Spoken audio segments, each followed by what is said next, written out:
بسم اللہ الرحمن الرحیم۔ بہشتی زیور عرف عام میں مولانا اشرف علی تھانوی کی طرف منسوب کتاب ہے۔ یہ کتاب در حقیقت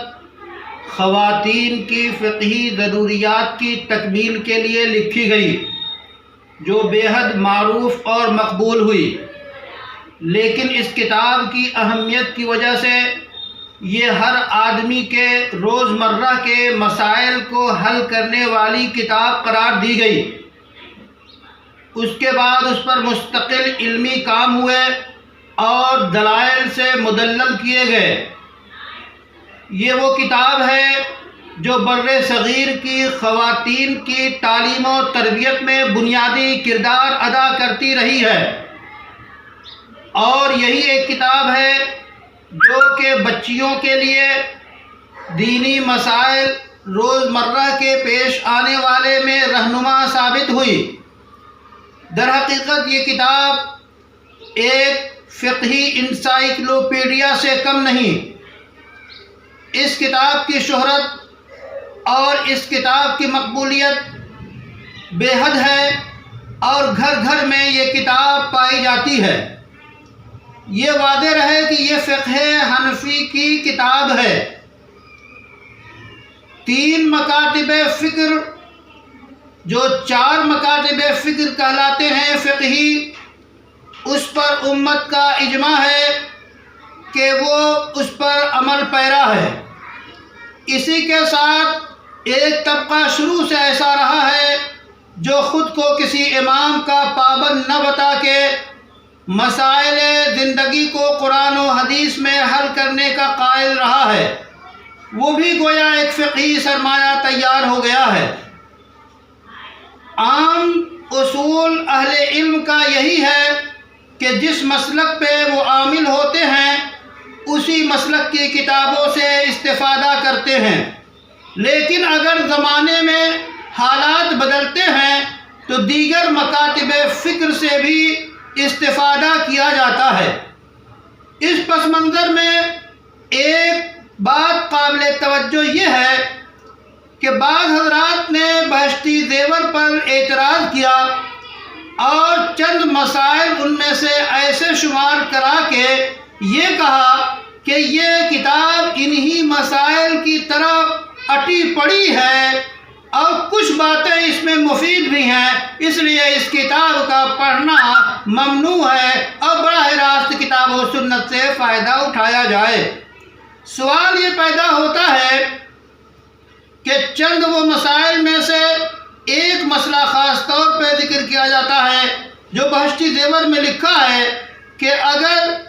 شوہر کا گم ہو جائے، لاپتہ ہو جائے،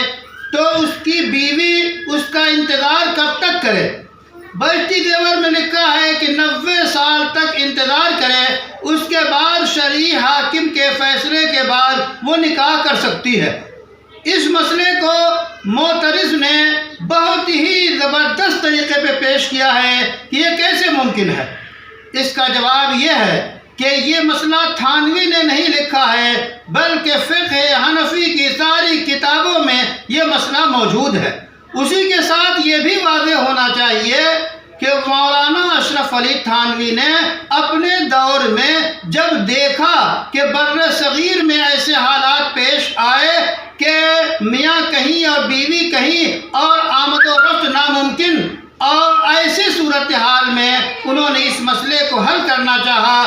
اور چاروں فقہ کی کتابوں اور موجودہ شخصیات سے، پورے عالم اسلام سے انہوں نے استفادہ کیا، مراسلت کی، اور اس کے بعد الحیلۃ الناجزہ جیسی عظیم کتاب اس مسئلے کے اور ان جیسے مسائل کے حل میں پیش کیا، جس میں کہا گیا کہ اگر قاضی شہر، قاضی وقت یہ طے کر دیں کہ وہ لاپتہ ہو گیا اور 2 سال، 1.5 سال، 3 سال قاضی کی ثوابدید پر ہے، وہ فیصلہ کر کے نکاح کو فسخ کر سکتا ہے اور شادی کی اجازت دیتا ہے۔ آپ نے دیکھا وہی تھانوی جو بہشتی زیور میں فقہ حنفی کی کتابوں سے یہ جزیہ نقل کرتے ہیں کہ 90 سال کے بعد وہ شادی کر سکتی ہے، وہی تھانوی اپنے دور کے مسئلے کو حل کرنے کے لیے انہوں نے الحیلۃ الناجدہ جیسی عظیم کتاب لکھی، اور اس وقت اسی پر علماء عالم اسلام کا اور خاص طور پہ ہندوستان کے علماء کا فتویٰ ہے، اور اسی کے مطابق مسائل حل کیے جا رہے ہیں۔ تو تھانوی کی یہ اجتہادی صلاحیت جب موجود ہے تو ان کی کتاب پہ جہاں اعتراض کیا گیا تھا وہیں پہ اس حل کو بھی پیش کیا جاتا۔ اسی طرح ایک مسئلہ یہ لکھا ہے جس پر اعتراض انہوں نے کیا ہے کہ اگر ایسا ہو کہ شوہر دور و دراز مقام پہ رہتا ہو اور وہ بیوی کے پاس نہ آیا ہو اور یہاں پہ ولادت ہو گئی، بچہ ہو گیا، اور اس شوہر نے انکار نہیں کیا کہ میرا بچہ ہے، تو اسی سے نسب ثابت کیا جائے گا۔ یہ مسئلہ بھی مولانا تھانوی نے اپنی طرف سے نہیں لکھا ہے، بلکہ فقہ حنفی کی جتنی کتابیں ہیں اس میں یہ مسئلہ موجود ہے۔ اور یاد رہے یہ حد درجہ احتیاط کی بات ہے، جب شوہر خود اعتراف کر رہا ہے تو کوئی نہ کوئی صورت ایسی نکل سکتی ہے کہ اس کی ملاقات ہوئی ہو، لوگوں میں یہ شہرت نہ ہوئی ہو، اس لیے نسب کا مسئلہ مبنی پر احتیاط ہوتا ہے۔ اگر شوہر نے انکار کیا تو لعان کرایا جائے گا۔ اسی طرح ایک دو کرامت کے واقعات انہوں نے لکھے اور یہ جواب دے دیا، نقل کیا، اور یہ فتویٰ گویا ان کی طرف سے آ گیا کہ بہشتی زیور نہ پڑھی جائے نہ پڑھائی جائے۔ سوال یہ اٹھتا ہے کہ یہ خالص علمی فقہی انسانی ضروریات کے مسائل کو حل کرنے والی مقبول ترین کتاب جو لاکھوں لاکھ خواتین اسے پڑھ چکی ہیں اور بڑے علماء اس سے استفادہ کرتے ہیں، اس پر اس طرح کی بات کرنا اگر ہے تو علمی دلائل کے تجزیے کے ساتھ کی جائے۔ اور جہاں تک چاروں فقہ کی کتابوں کا مسئلہ ہے یا وہ پانچویں فقہ جو ہمارے برادران براہ راست کتاب و سنت سے استفادے کی بات کرتے ہیں، ان تمام میں ایسے کوئی نہ کوئی مسئلہ مل جائے گا جو وقت کے حالات کے مطابق نہیں ہوگا۔ طریقہ یہ ہے کہ زندگی کے مسائل کو حل کرنے میں یقیناً اولی درجہ کتاب و سنت کو ہے، اور ان ائمہ کی جو پیروی کی جاتی ہے وہ اسی واسطے کی جاتی ہے، یہ کتاب و سنت کو زیادہ سمجھنے والے ہیں۔ آج سعودی میں سرکاری مسلک جو ہے وہ امام احمد ابن حنبل کا حنبلی مسلک ہے، وہ یہ تقلید کرتے ہیں وہاں کے ذمہ داران۔ اس واسطے سعودی ہو یا مصر میں سیدنا امام شافعی کی یا اور جگہوں پہ امام مالک کی، جو چاروں اماموں کے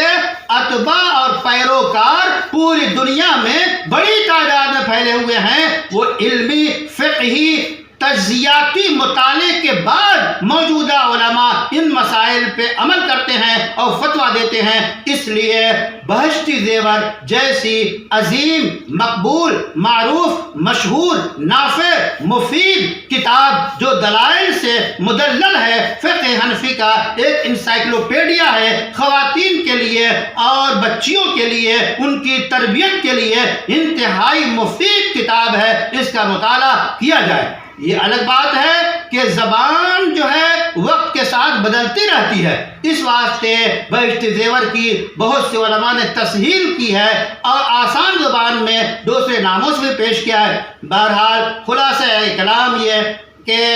بہشتی زیور ایک اچھی کتاب ہے، اور یہ کہنا کہ اس طرح کی غلطیوں سے پٹی ہے اور اس میں غلط باتیں ہیں، اس کا پڑھنا ممنوع ہے، سراسر غلط ہے، اور دلائل اور علم کے